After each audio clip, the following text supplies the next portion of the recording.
The scent of freshly brewed espresso used to be my anchor in the morning. Today it was a glaring red flag. Julian, my husband of 3 years, never took sugar in his coffee. Ever. Yet, as I stood silently in the doorway of our modest suburban kitchen, I watched him stir 2 heaped teaspoons of raw cane sugar into his dark ceramic mug.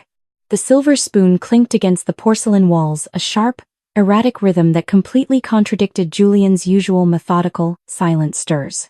"Morning, darling," he said, turning around. His smile was identical to the man I married. He had the exact same charming dimple on his left cheek, the perfectly styled ash-brown hair, the same broad shoulders. But the heavy silver Rolex, a gaudy gift from his mother, was clasped securely around his right wrist. Julian was strictly left-handed.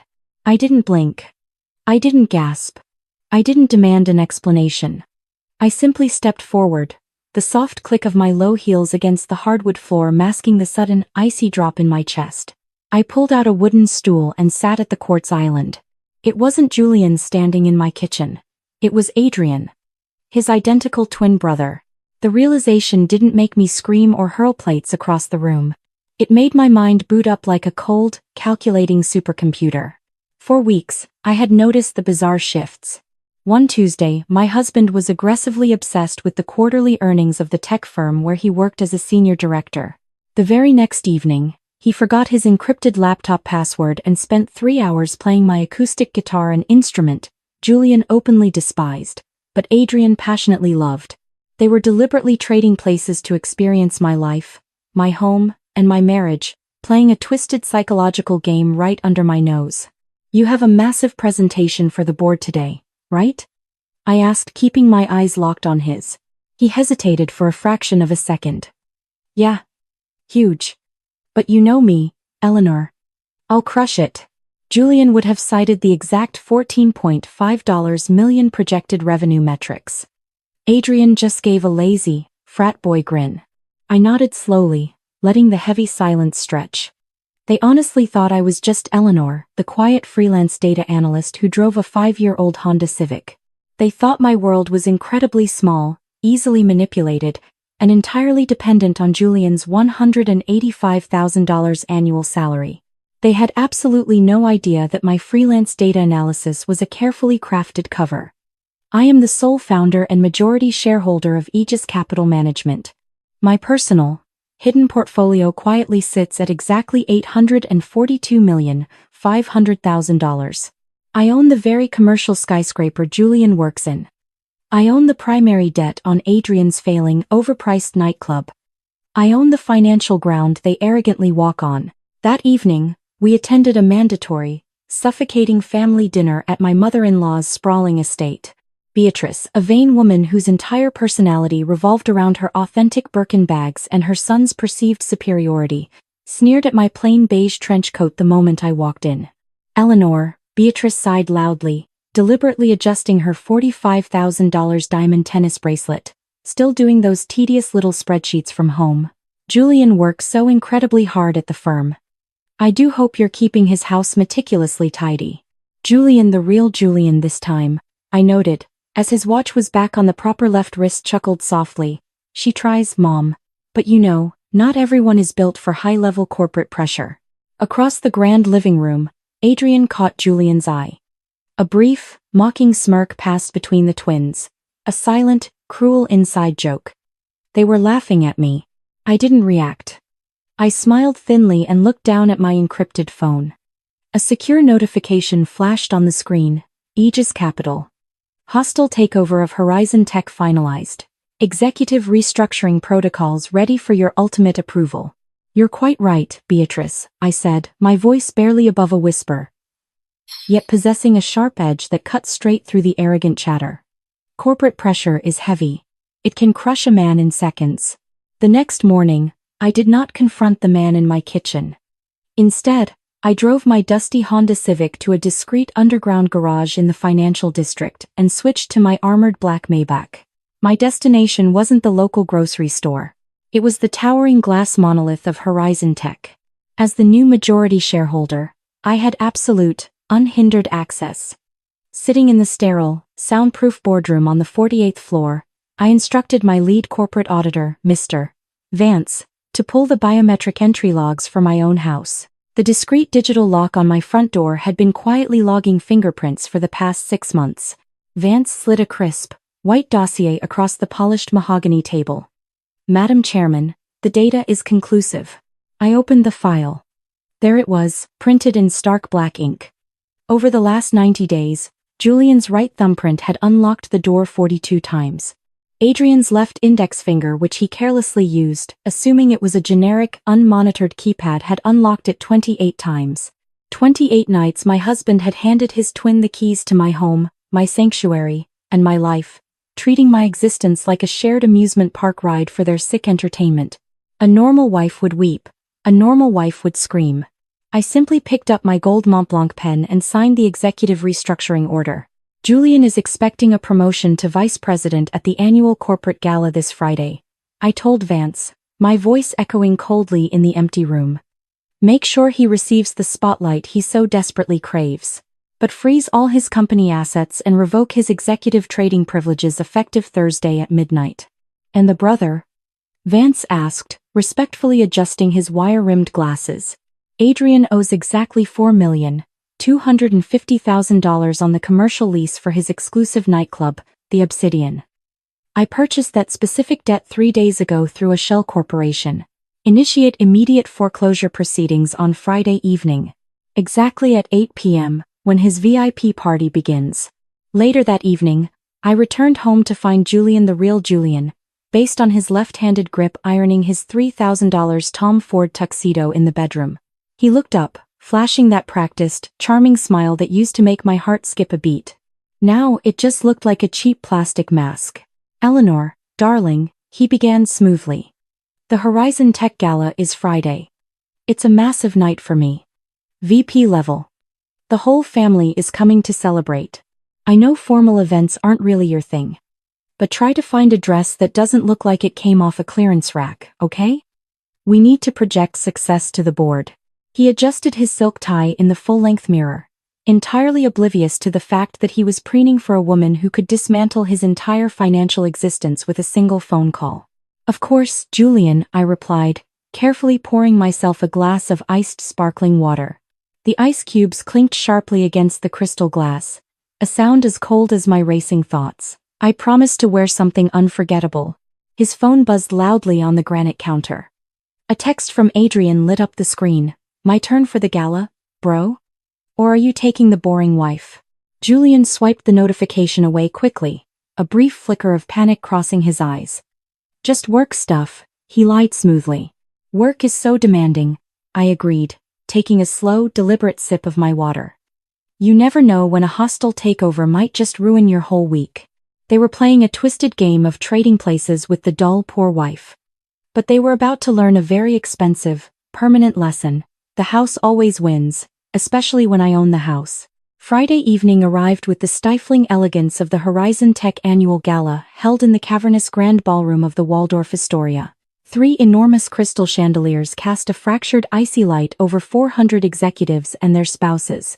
At table number 2, my husband Julian, or rather, the man wearing his face adjusted his $3,000 tuxedo. Next to him sat Beatrice, dripping in a matching set of $150,000 Cartier emeralds, her sharp eyes scanning the room for anyone important enough to flatter.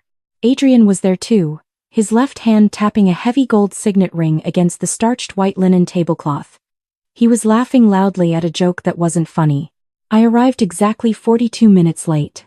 I didn't wear a clearance rack dress.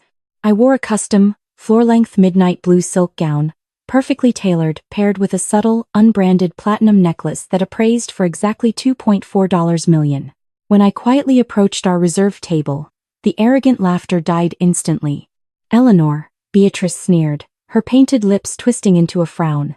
Her gaze raked over my dress, desperately trying and failing to find a recognizable, flashy designer logo. You're exceptionally late.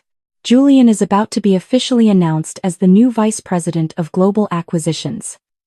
Please try to sit up straight and not embarrass him when the spotlight hits our table. The man in the tuxedo grabbed my wrist. I glanced down. He reached with his left hand but wore the gaudy silver Rolex on his right. The grip was loose, his palms slightly clammy. "Sit down and stay quiet, Eleanor," Adrian hissed, wearing Julian's tuxedo. They had actually swapped again. For the biggest night of his corporate career, the arrogant coward had sent his twin to play the role. The real Julian was undoubtedly at Adrian's nightclub, popping $5,000 bottles of champagne, believing his twin would just smile and accept the VP plaque on his behalf. It was a mathematically fatal miscalculation. At the front of the lavish room, the outgoing CEO, Richard Vance, tapped the silver microphone. The sharp thump-thump echoed through the massive surround sound speakers, instantly silencing the aristocratic chatter. "Ladies and gentlemen," Vance announced, his voice carrying the heavy weight of a tectonic shift. "Tonight, we are not just celebrating our projected $3.2 billion quarterly revenue. We are welcoming a massive, structural new era. As of 4 p.m. yesterday, Horizon Tech has officially been acquired in a hostile takeover." A stunned, collective gasp rippled through the ballroom. Adrian, playing Julian, frowned deeply, leaning forward in his chair. Beatrice gripped her champagne flute so tightly her knuckles turned stark white, the liquid trembling dangerously close to the rim. "I am stepping down," Vance continued smoothly, adjusting his silk tie. "Please direct your attention to table number 2, and welcome the sole founder of Aegis Capital Management, our new absolute majority shareholder, and your new chairman of the board." The massive theatrical spotlight swung violently away from the stage, cutting through the dim darkness of the ballroom like a surgical scalpel. It didn't illuminate Adrian. It didn't illuminate Beatrice's emeralds. The blinding, brilliant white beam locked entirely on me. I didn't rush. I smoothly picked up my black leather clutch. The crisp click of the silver clasp pierced the sudden, suffocating, dead silence of our table. I looked directly into Adrian's terrified, widening eyes. The arrogant frat boy smirk had completely vanished, replaced by sheer, unadulterated panic. "As you said, Beatrice," I whispered coldly, not breaking eye contact with the fake husband in front of me. The spotlight can be quite unforgiving. The sharp, rhythmic click of my heels against the marble floor sounded like a metronome ticking down to their absolute financial destruction. As I ascended the carpeted stairs to the main stage, the massive 50-foot digital screen behind the podium flashed the new executive hierarchy. At the very top, in bold, undeniable silver letters, was my name. I stepped up to the polished mahogany podium, adjusting the slender silver microphone. 400 elite faces stared back at me in total, breathless silence. At table number 2, Beatrice had dropped her jaw, her $150,000 Cartier emeralds suddenly looking like cheap plastic against her pale, trembling skin. Adrian, still suffocating in Julian's $3,000 tuxedo, looked like he was about to vomit on the starched white linen. "Good evening," I began, my voice steady, projecting a calm, icy authority across the cavernous Waldorf Astoria ballroom. "My name is Eleanor. You knew me as the quiet, ordinary wife of your senior director, Julian. Today, I am your chairman. Let us begin with my first official act of executive restructuring." I tapped my encrypted phone. The massive 50-foot digital screen behind me shifted from my name to a stark, undeniable spreadsheet. It displayed the biometric entry logs for my suburban home. "Over the past 90 days," I announced, the acoustics carrying my crisp words to the farthest corners of the room, "my husband Julian and his identical twin brother, Adrian, engaged in a highly unethical, juvenile game of trading places.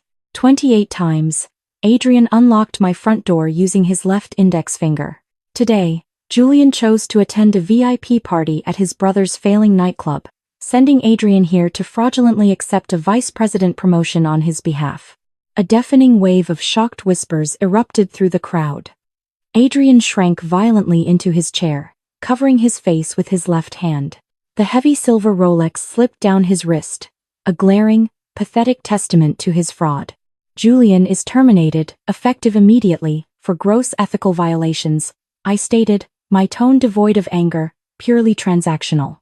"Furthermore, his executive assets are permanently frozen." I checked the sleek, minimalist face of my unbranded watch. The delicate silver hands aligned perfectly. It is exactly 8 p.m. At this very moment, heavily armed private security contractors are changing the commercial locks on the Obsidian nightclub. Adrian's $4.25 million debt, which my firm quietly purchased, is now in default. The property is officially foreclosed. Julian is currently locked outside, standing on the dirty pavement with absolutely nothing. Beatrice stood up abruptly, knocking over her crystal champagne flute. The fragile glass shattered violently across the marble floor. Eleanor, you vindictive, horrible girl. We are family. You cannot strip my sons of everything. We need that money. We are not family, Beatrice, I replied softly, yet the microphone caught every devastating syllable. You loved a bank account, not a daughter-in-law. You worshipped designer labels while actively mocking the woman who quietly owned the very fabric of your arrogant, superficial existence. I am not stripping your sons of anything. I am simply closing my wallet. I stepped away from the podium, leaving them drowning in their self-inflicted ruin, and walked calmly into the cool night air. True power is never found in the desperate, noisy clatter of boastful vanity or the superficial glint of borrowed luxury. It resides in the quiet, unshakable foundation of authenticity and silent competence. When people mistake your humble kindness for weakness, they reveal the tragic shallowness of their own character. They believe that worth is measured by the labels we wear, entirely blind to the profound truth that character is forged in the shadows, long before the spotlight ever hits. The ultimate revenge is never a loud, chaotic explosion of anger. It is the cold, surgical removal of your grace from those who proved entirely unworthy of it. We must protect our energy, guard our kindness, and understand that sometimes, the most profound act of self-respect is simply letting arrogant people destroy themselves with their own deceit, while we walk away, unburdened, into a future we built entirely on our own terms.